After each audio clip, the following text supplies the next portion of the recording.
이제 4개월 뒤면 대선이 다시 돌아오거든요. 지난 대선 때 시리얼이 후보들 인터뷰도 하고 주요 후보들의 생애주기별 공약을 벼락치기로 살펴봤었는데요. 근데 그때 나왔던 후보들이 이번에도 또 많이 보이더라고요. 그래서 당시 후보들의 근황과 지난 대선과 이번 대선의 차이점을 아주 짧게 정리해보려고 합니다. 먼저 당시 주요 후보 5인 근황 먼저 알아볼게요. 문재인 후보는 대통령이 돼서 청와대에 있고요. 홍준표, 유승민 후보는 이번에도 대통령에 도전하기 위해 같은 당에서 붙었다가 둘 다 떨어졌어요. 그리고 안철수, 심상정 후보는 아직 대선 라인업에 남아있습니다. 참고로 요 둘은 늘 같은 당이었는데 지난 대선 때는 유승민이 떨어져 나와서 따로 출마한 거고요. 이 둘 사이도 독특해요. 둘 다 대선에 떨어진 다음에 당을 합쳤거든요. 근데 유승민은 도로 돌아가고 혼자 남은 안철수가 이번에 다시 나온 겁니다. 지난 대선은 박근혜 대통령이 파면되면서 벌어진 조기 대선이었기 때문에 정권 교체가 사실 예상 가능했던 선거였어요. 그래서 사실 당시는 민주당 경선이 꿀잼이었어요. 민주당의 차기 대선 주자를 가늠하는 자리였거든요. 그중에서 이재명 후보를 시리얼이 인터뷰하기도 했었죠. 그리고 경선 결과는 이번 민주당 경선은 박빙일 줄 알았는데 비교적 싱겁게 끝났어요. 최종 후보는 이재명 후보입니다. 반면 국민의힘 경선은 끝까지 누가 될지 모르는 상태였는데요. 그래서 최종 후보는 두둥 윤석열 후보가 됐습니다. 홍준표 후보는 화가 잔뜩 난 상태예요. 국민의힘은 경선에서 국민 여론조사를 50% 반영하는데 거기서는 이겼거든요. 대한민국에는 부동산을 이용한 불로소득이 너무 많습니다. 저 조물주 위에 거물주 뭐 이런 얘기가 있는 것처럼 모든 사람의 꿈이 이제 부동산을 갖는 거예요. 왜냐하면 부동산에 의해서 너무 피해를 많이 봤거든요. 우리나라가요. 1년 국민 총생산이 1,560조 정도 되거든요. 그 중에서 부동산 불로소득이 350조.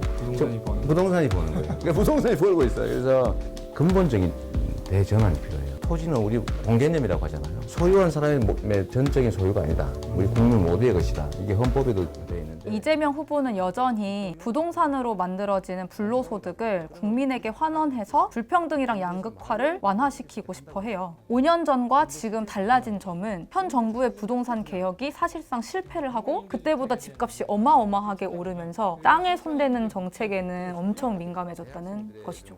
한 5배 뛴 것 같은데. 우리나라에서는 노동이라는 말이 뭔가 불온하고 이거 우리 집이랑 거 뭔가 나오는 불편한 용어로 돼 있지 않아요? 그런 어감이 있죠. 그런 거 있죠? 네. 네. 그 단어 자체가 시민권을 획득 못했다고 봐. 그게 지금 이 장시간 노동의 비정규직의 이 전쟁 같은 워킹맘들의 삶의 이유라고 생각하거든요. 오바마 대통령이 처음 당선돼가지고 첫 번째 사인한 법령이 노동법이에요. 강한 노동자가 있어야 강한 중산층이 있습니다. 맨날 이야기해요. 대통령의 입에서 나올 그렇죠. 거라고는 우리나라에서 상상하기 어려운. 우리 뭐 대통령뿐만 아니라 얼마 전까지는 야당들도 노동이라는 말 잘 안 썼어요. 인간은 사람은 누구나 무슨 일이든 일을 해서 자기 실현을 하고 자기가 한 노동에 대해서 제대로 평가받을 때 행복한 거거든. 심상정 후보도 큰 기조는 비슷해요. 어느 후보보다 노동 이슈를 제일 먼저 내세웠는데 이번에도 방법은 2021년 버전으로 좀 바뀌었어요. 이제는 주 4일제를 통해서 노동 시간을 더 단축하고 프리랜서 같이 법적으로 좀 노동자로 분류되지 않는 사람을 보호하는 그런 신노동법 기획하고 있어요. 안철수 후보도 커리어가 있다 보니까 과학이랑 또 교육이 여전히 기본값이거든요. 저번에도 그랬고 이번에도 그랬고 스타트업이라는 키워드로 주목을 하는 느낌이 들어요. 이번 대선은 또다시 정권을 교체하고 싶어하는 민심이 높다는 점. 하지만 선택지는 없다. 역대급 비호감 선거라는 점. 무려 20대의 69.4%, 30대의 68.3%가 투표할 후보를 결정하지 못한 상황이래요. 그만큼 거대 양당이 아닌 제3지대가 얼마나 활약할 수 있을지 주목되는 상황이기도 해요. 시리얼은 이번 대선도 독자들과 함께 차근차근 대선을 공부해 나갈 예정인데요. 대선 관련해서 궁금한 점이 있다면 함께 나눠주세요.